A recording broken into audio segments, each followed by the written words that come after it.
Hey guys, Star here, lead developer.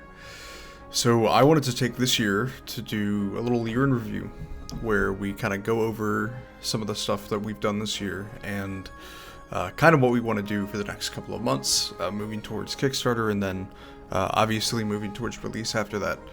This is more of a casual thing. I figured it'd be better to kind of just list out, where our thoughts are as a team and what it is we'll need to be doing to get to where we want to be. So, yeah. So we started development in February. We were like real full development in February.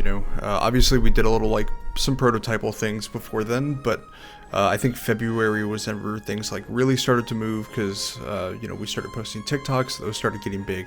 And then, from there, my focus has been making proof of concepts, engaging interest. Because I wanted to make sure that I wasn't the only person who wanted this game, That's not to say that I wouldn't have made it if that wasn't the case, but you all have shown me that people do want this game through, your interests, the community growing on TikTok and on Discord, and then also the Patreon support, which has been not only like monumental, there's just a ton of support from so many people, but also that's been so beneficial in like the process because a lot of what we did early on was focus on prototyping, right? So instead of developing the system from the ground up at the start, we tried a bunch of different stuff. We tried a bunch of different backends. We tried different networking solutions. We tried different locomotion systems for the player body to find something that would feel good in VR. And because of all the support you guys have given us, we were able to do that over the course of 6 months. And since August, more or less, we've actually been developing the game.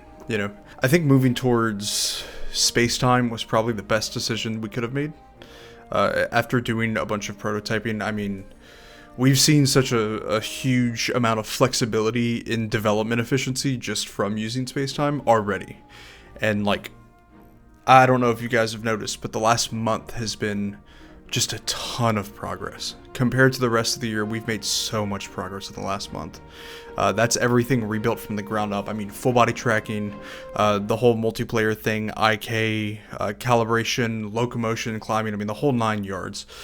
We pretty much, I say we, I rebuilt a lot of that in about a month, which is pretty fast development considering that we're talking about like a large VR project. And I don't say that to brag on like my skills as a developer. I think that there is always room for improvement, but I think it does speak for how good of a tool space-time is, like how incredible of a tool it can be just for development and for the game itself. And even looking at like server costs, like we did a bunch of multiplayer testing, as you guys saw from the TikToks. I think so far, I'd have to go look at the numbers because they did a cool little pricing model swap, so we really didn't have to pay anything last month. But I think we used about $6 in server costs for every piece of testing that we've done so far. Like we've spent a total of $6, which is incredible. Now, of course, that's going to scale like way higher once we get to the hundreds and hundreds of player points. But $6 for everything that we've done so far is incredibly low. That's an incredibly low price point for, running the servers and having the database uptime and building over and over again and all these CPU operations. So we definitely made the right choice. And I'm glad that we spent the time prototyping and making sure that this was the path that we wanted to take. Because if we didn't, then we wouldn't have known about it. And we probably would have chosen like Mirror or Unity Netcode or something that just wouldn't have supported what it is we wanted to do. So I'd say that was a huge win. And then just the possibility moving forward, like you've already seen it, some of those videos that we've made, like the multiplayer capability is just there. Having that many players at once with essentially great frame rates for VR, like that is an incredible win, which means that we actually have the opportunity to do this thing, right? Obviously there's been so much contention over the past couple of years of like, oh, well, a VR MMO isn't possible, or they tried it and they proved that it failed, whether it's pricing model or it's like VR's not ready for it or hardware's not ready for it. But this is it. Like this is the thing. This is the foundation that a team like us making a game like this needs to make it possible. And it's there. And we wouldn't have been able to do it if not for all of the support you guys have given us. So First off, thank you.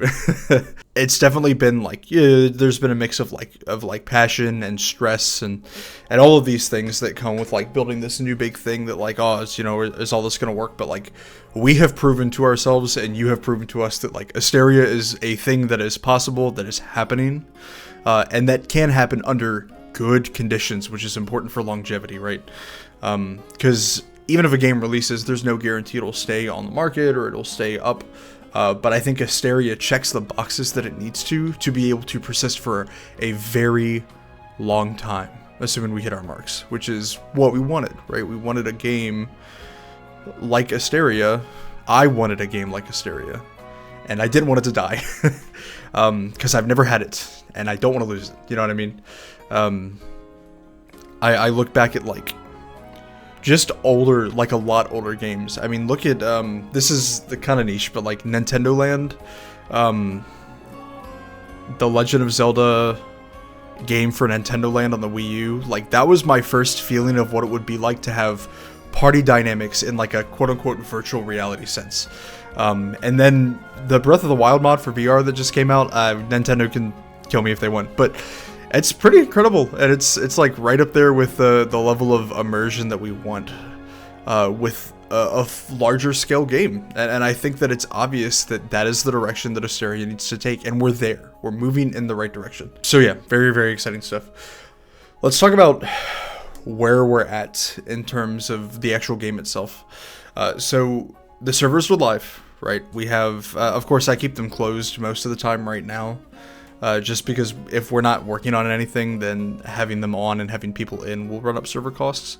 But we're developing on a server-side basis. So, you know, after we get some like main menu things going on, you know, connection, disconnection functions, actual auth for accounts, because I know we kind of have like a pseudo auth using like hard-coded Steam ID values, which is just temporary for testing. But once we actually get that auth set up and then have permissions based on that, there, you know, there's some sort of regulation there, that we can just keep the servers open 100% of the time, right? Or at least the vast majority of the time, excluding downtimes. And that'll open up the possibility for like, we can do events and Q&As in Asteria, which is incredibly exciting. I know one of the bigger challenges is going to be voice chat. We're still trying to play around with providers to see what people recommend with Spacetime. It's not going to be as simple as just like, oh, send audio to Spacetime and like roll it out, you know? So there's always that consideration, but we're there, you know. The next thing that happens is that we start doing events in Asteria, you know. That's very exciting. I think it also is going to kind of expedite like the whole quality loop, because people are going to be playing the game actively, testers or no testers, and the tester groups are going to start going through regular testing as opposed to this like sporadic I need help testing kind of thing, which means more builds for supporters, right? Which has been the big thing. Like, obviously one of the things that I really want to do is get out builds for supporters, because not only is it something that you guys should see, but I want to play Asteria. You know what I mean? Now, those of you that have done like the lower supporter tiers that don't have like permanent build access or whatever, you're still going to get access to the first early build that we do, because it's only fair, right? For those of you that supported for the early builds, even though early builds weren't available, you're still going to get access to them, because that's what the tier was for, right? Now, we have some earlier goals as well. We want to kind of move things from the Trello to our new Notion setup. And you guys have noticed that we've talked about Notion for all of our development organization, for kind of like the management guideline for like the game's progress. And moving from Trello to Notion is just going to simplify things. I know that we've already have our suggestion feed on Notion. We've moved to like our other tracking points on Notion. It's just a single source that's going to make our lives easier, and then you guys will be able to see development progress, and that also extends to the FAQ. We haven't updated the FAQ in a while. That's my fault mainly. But what we want to do early this year, along with moving the Trello to the Notion, is make that pipeline easier to handle, so that we can update it more regularly, and that way it can be a better piece of information, whether we do it manually or we have some sort of system that automates things that are like, I'm not sure. We have a lot of considerations there. But the biggest thing is early builds. We really want to focus on frequent and faster testing and iteration. And that's going to come from the early builds, and it's going to come from this point that we're at. So let's talk about Kickstarter. So obviously we want to shoot for an April Kickstarter, but there are a few things that we need to have done before that can happen. I think the biggest one is like grab syncing, inventory syncing, that kind of stuff. Just because it's pretty much the premise for every other thing that you can do. If we can get that thing set up in a way that is efficient, that doesn't take a bunch of server calls, that doesn't lag clients or like lag the server, then we'll be in a really good spot. And that's not to say it's gonna be like a month. Oh, it's the grab sync campaign we got to do. But it is important. It is a very critical thing. It's our next step, and then we can work towards the other things that we need for the Kickstarter, and that's like combat proofs. Because we really haven't given a lot about combat since we've started development, just because we've been focusing on setting up these systems. Same with Magic. I know that Toons has been working on like Magic rune drawing systems, and I'm about to start setting up like the facilities to make that kind of stuff happen. And so, there's a bunch of work being done kind of in that area, but we want those things at least presentable before the Kickstarter, right? Obviously we need the main menu features where you can connect and disconnect from the servers with, version checks, so we don't have these versioning problems. And then also, we really need a character modeler. I think one of the things we've been lacking so far is a character modeler, and that's for armor, for clothing. We can model most objects fine for now, like they're good stand-ins. And a lot of our goal has been to not just create like technical demos, but to create like vertical slices, because that's how we know if people want the game that we're making. Specifically for the aesthetics, the stylization, all of that kind of stuff was done with the intention of creating vertical slices, which is great. But now we need a modeler, right? A character modeler specifically to work on armor pieces, weapons, that kind of stuff. So that's definitely a big one that we need to take care of. It's not like we're gonna have to do a ton of clothing avatar modeling before the Kickstarter, but we will need a few. Obviously we want some that are specific to like blacksmithing, to cooking. We want some that are specific to magic. So those are some things that we're gonna have to take care of. But outside of that, we're in a pretty good spot. In terms of aesthetics, we've replaced an overwhelming majority of the stand-ins that we've had with stuff that's custom, so we're making good progress there. Obviously we need like blacksmithing and cooking gameplay loop concepts, and so I think one of the we've already talked about what we want the Kickstarter trailer to look like, because we need a redone Kickstarter page, and I would love if it had like a bit of combat and then it moves to like blacksmithing where like you're holding like a hot piece of steel and you hammer it and the person across from you hammers it. It's back and forth in tune with the music that we have, thanks to Alfredo, because he's a wonderful musician. So we have plans for that, but blacksmithing, cooking, magic, those are the big ones, because it'll set the stage for like what the other life skills can be, right? Will we have a proof of concept for alchemy? Maybe a small one, maybe something that kind of just shows what the process might be like. I don't think it'll be as fully fledged as the other ones yet. And then the last thing is just like, why the Kickstarter? We've already talked about this in length, but the Kickstarter is important for two main reasons. The first one is that it's great for applying for investments and grants, right? It is a lot easier to go to someone who like does grants and goes, hey, this is an experience that a lot of people want. They could very drastically change the industry, and here's proof that it could change the industry. Here's what we're doing. We've gotten however much from Patreon before we even had a Kickstarter, and then we had a successful Kickstarter campaign in however many hours. So that's a huge talking point. And then the other one is just funding is going to go into the things that we do need, which is modeling, texturing, music, and animations. Those are the big ones. Like, I have taken on a good bit of the code work, because thanks to Spacetime, I can develop a lot of these features with a lot less time. And of course, I've had the wonderful support of like the other technical devs who lend their effort to the project, like Toont and Eric. They've been wonderful to Asteria. But we have the code side covered, and so that money is going to go to all of the other things that we can do at a baseline, but we really want someone who specializes in those things to do so that, you know, it's polished, it's consistent, it feels and looks good. Like that's really the biggest goal with Kickstarter funds, if we do succeed. And that brings me to my next topic. What do we do if Kickstarter fails, right? I know people are like, oh, it's not gonna fail, you know, Asteria is great, it's gonna exceed your expectations and you'll be great. I am not so ready to trust that feeling, and so I want to talk about the what if, right?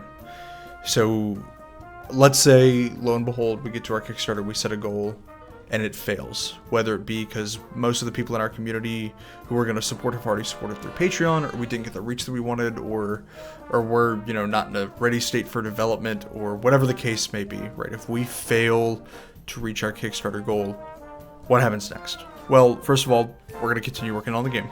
We are never going to publicly trade in order to make something like that happen. Not to say that that's even possible right now anyways, but I don't ever want to publicly trade. And also, we're never going to sell the game. And I know that that's to say like, oh yeah, Meta's going to offer us $1 million or whatever, but, you know, the talks have come up. Obviously, you know, me talking with family, because I talked to them about Asteria. But they were like, what if Meta comes to you and offers you like $1 million for the game? Like, would you give it to them? And no, the answer is no. Not only does that prove to me that there's like value in Asteria, outside of what I've already seen to be clear value in what it could be, but also like I don't know, I just I want Asteria to be what it can be and not what someone else thinks it can be, you know. There is, again, just so much potential, and we see it, so that's off the table. So what next, right? We continue to develop the game as normal as we can, and either we shoot for another Kickstarter campaign down the line, or alternatively, we just continue to develop features, and we take a slightly different approach for like people being able to play the game early, and how that might. Not necessarily pricing models. That's not something I want to touch just for the sake of survival. I think that's usually while a short-term benefit, very unhealthy for like the longevity of a game. So I don't think we'd ever go that route. But I've said it time and time again, like right now I do work on these systems with pretty much all of my time. But I would rather go back to working as a freezer lift in a warehouse than give up on this game or move to something else, because there is too much value and love in Asteria. That's not to say that we don't have plans. That's not to say that we don't have protocols for this kind of thing. Obviously, we're changing up a lot of stuff, but Asteria is the goal. It always has been. And the sooner that we are all in Asteria together and enjoying the world and hearing the wind through the leaves and listening to the music and just kind of being in that space with each other, you know. All right, so just some closing thoughts here. I am bad at expressing it, and I am sorry. I'm trying to get better with it. But I am overwhelmingly grateful for just every bit of support you guys have given to us, to the project, whether it be financially through Patreon or just with, you know, sharing our content or talking about like what this game could be, and like sharing with me how inspired and excited you are for this game. I think has really changed how direct and ambitious development has gotten. So thank you.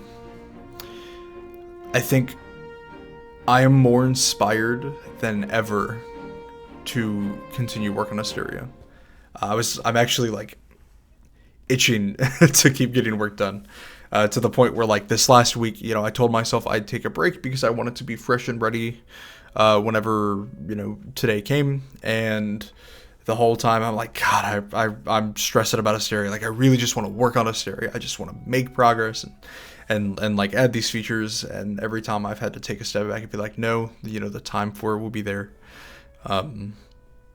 But, you know, thanks to all of you, like I am just so overwhelmed in the best way possible with inspiration, with gratitude for everything you all have done for me and for the project, and for the grace that you've shown us as developers, even though I don't think that we deserve it yet. I think that we have to show for all of the good that you've done for us before we deserve that kind of grace, but you've given it to us anyways. So I can't thank you enough. I am hopeful for the future. I think that if all goes well and we, we kill our Kickstarter, then really good things will happen for us. Maybe I'll get an Asteria tattoo on my forehead or something. I don't know. Obviously, that was a joke, but yeah, I want to hear what you guys think. I know that lately it's been very difficult for us to kind of like give updates, and that's just because we've been doing a lot of code work that's kind of hard to show. It's like, am I gonna make a TikTok about like scabbards for the 5th time or whatever? I mean, maybe, I don't know. I love showing off the scabbards. But whenever you refactor the code and you make things run better and you make it more appropriate for kind of the way that our backend works, like, it's kind of hard to show updates for that. And I'm really hoping that these next couple of months we're going to see a lot of tangible updates, like a lot of updates that really show more game progress and where we're at. So but yeah, I want to hear your thoughts in the Discord. I'll be around all day. I'm doing a little bit of grab sync work. I would love to get that done by the end of the week at the very latest, hopefully in a couple of days at most, at the earliest. So we'll see. But again, thank you. And I'm very excited for what Asteria holds for all of us.